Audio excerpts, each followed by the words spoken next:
guys, welcome back to my channel. Today we're going to be doing my May budget overview. So we are going to jump right on into it, you guys. We are almost halfway through the year. I just don't understand anymore. Here is my May budget. Let me just pull it up a little bit more so you guys can see. This is my May budget. As you can see, pretty much all of my bills are on this side, and then I just have my Great Lakes over here. So this is just my layout just so I can see when all of my bills are due on a calendar format. I used to put all of my expenses on here too, but I have been dialing back on how much I actually use this dashboard. But I still like to put my bills and my paydays on here. So this is just what it looks like. I actually kind of like it like this. It's just like nice, clean, and just my bills. That's it. But this is everything for the month of May. And then I actually have everything broken down and written down already. So we are actually going to go over these bills with you and also my goals for the month of May. So I'm just zooming on in so that we can see that. So we are going to start with my 3 goals. It was a little hard to figure out what I wanted my goals to be this year or this month. Outside of the fact that I want to pay off my car, because that is the only thing that I want to really accomplish is to pay off my car, you guys. I owe about $600 and some change. So I want to get that paid off. I still want to go ahead and have 15 plus no spends. I've been doing very, very well for March and April. So I would like to continue that on into May. And then lastly, I just want to be able to save some extra money. And as you guys will see once we get into my expenses and stuff like that, I believe that I should have some extra money to do some more savings or investments and stuff. Now we're going to talk about my income. So this is going to be my personal income, and it has nothing to do with my income or nothing to do with my household budget at the moment. This is just what I'm doing for my personal account. So my main income, I am budgeting $2,750. My rollover, which is what I know that I carried over from the previous month into the new month. So that's $64.94. I don't expect any other type of income. So my total income for the month of May will be $2,814.94. Now to my expenses. I have AT&T, which is my phone bill. That covers me and my boyfriend's phone. We both just got 2 new phones at the beginning of this year. So we are paying on those phones. And so that's why my bill is a little bit higher than normal. I do want to take care of those and get it paid off because I don't like paying $186 to AT&T. Next is going to be Netflix. This is an automatic payment. It comes out on the 8th of every month, and that is $19.47. Now, I talk about this very often. Netflix has been slowly creeping up. I want to say from when I have been budgeting, I went from like $11 and now we're at $19, and it's only been like 3 years. That's ridiculous. And I've had not Netflix, Hulu for at least 5 years, and it has not changed once. I pay $5.49 literally every month. You guys actually don't see that charge though, because it gets charged to my Discover card, and I always spend more than that $5, so it always gets paid back, but we always have a statement balance of $5.45 or 49 cents. I have my Acorns. Yay! I remember to put this in my budget, and that's for $3. And they just charge that fee because I have an IRA account with them along with my investment account.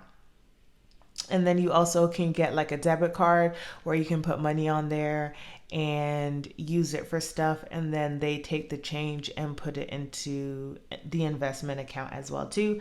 I've been thinking about it, but I don't make that much money to be stretching my money all over the place. So right now, I'm not going to be using that. Then I have my transfer, and this is the money that I plan to put into my household account, and that is at $600. I have my buffer, which I'm still working on. I try to put $50 a check, so I'm budgeting $100. We have my Capital One Auto. I am hoping that $690 will cover the total. The last time I checked, it was like at 684.94 when I checked it.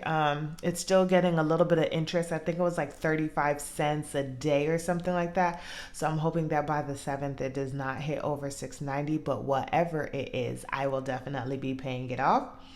For my Great Lakes, which is my small student loan, right now I'm currently budgeting $52, and I'm taking that money and putting it into my Wells Fargo savings account, and I am letting that money stay in that account and just kind of sit there and pile up, and then I am planning on making a huge payment at the end of the year.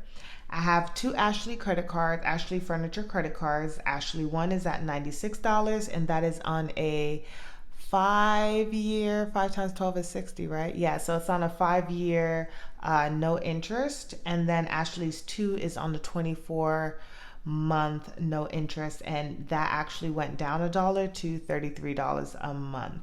And then I have my PayPal card. My boyfriend didn't realize it. However, when he was ordering food the other day, he actually used my card instead of his card, so it charged $36.71. I am not in the mood with PayPal right now, so I actually don't want any money on that card. So I want to go ahead and pay it off. It's due on the 7th, or just pay off the small balance. There's nothing else on there, but just to pay that off and let it chill for a little bit. So with all of those expenses, that is going to come out to $1,816.76. So those are all of my expenses, all of the bills that need to be taken care of in the month of May. Now down to my cashless cash envelopes. I do not use cash in my personal budget. I use a budgeting system called the Good Budget app, and it allows me to add my cashless cash envelopes and my sinking funds, and I'm able to track them and keep up with them that way. I take my cashless envelopes and sinking funds, and I actually put them into a separate account from my Wells Fargo checking account. So I put it into the Capital One 360. My cash envelope sits in the checking account since I use that account very regular, and then my sinking fund sits in the savings account. I only have one savings account, and all of my money sits in that one account, and I just track each of the categories.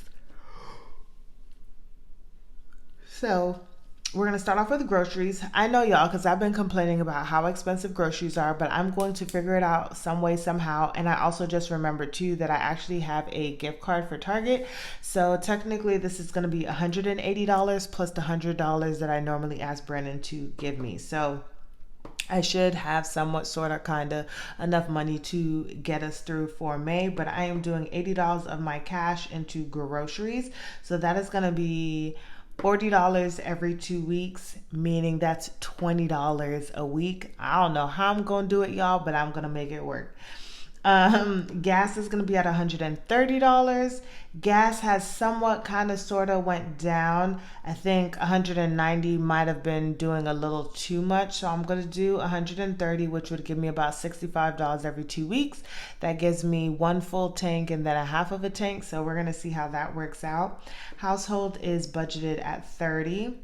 Personal is budgeted at 100, and we're gonna kind of see how that goes. I've already gotten my nails, toes, and my hair done, but now that my hair is out, I will be going to the hairdresser every 2 weeks. But it might work out in my favor in May because my next appointment is not until the end of May, so I will only go to the hair salon once more in May. And then miscellaneous is at 50, which is decent. That gives me $25 every 2 weeks to play around with. So all of my cash envelopes are going to come out to a total of $390, which is a lot less than what I did in the month of April, which I think was almost $600. It was like $540 or something like that. And then I got ahead of myself, you guys, and I already wrote down the total here. But for investments, I'm budgeting $30. For my sinking funds, I am budgeting $228. And then for savings, I am budgeting $114. Which brings me to $372. Sorry, you guys. I don't know why, but lately, every time I start filming, I start yawning. So I don't know. But now we're going to go down to the summary page. So my expenses come out to $1,816.76. My cash comes out to $390. My savings, investments, and sinking funds come out to $372. And then rollover, I'm going to leave blank because the total is going to come out to $2,578.76. If I don't do anything else, this is going to actually leave me with a remainder of $236.18. And that is what I would plan to roll over to the month of June. Yeah, that comes after May, right? Yeah, to the month of June. And I just put this in this rollover spot because this is what I would like to roll over. However, this is Janelle you're talking to, so I'm probably going to have a miscellaneous spend somewhere, somehow. Maybe, maybe not, because I've been doing well. And then some of this money may not be in rollover because I may be able to put some extra money into retirement, just depending on what my first paycheck, when it comes in June, whether I need to have a rollover or not. But then this would give me then this would then give me a closeout of $2,814.94. So then this would just make it a zero-based budget.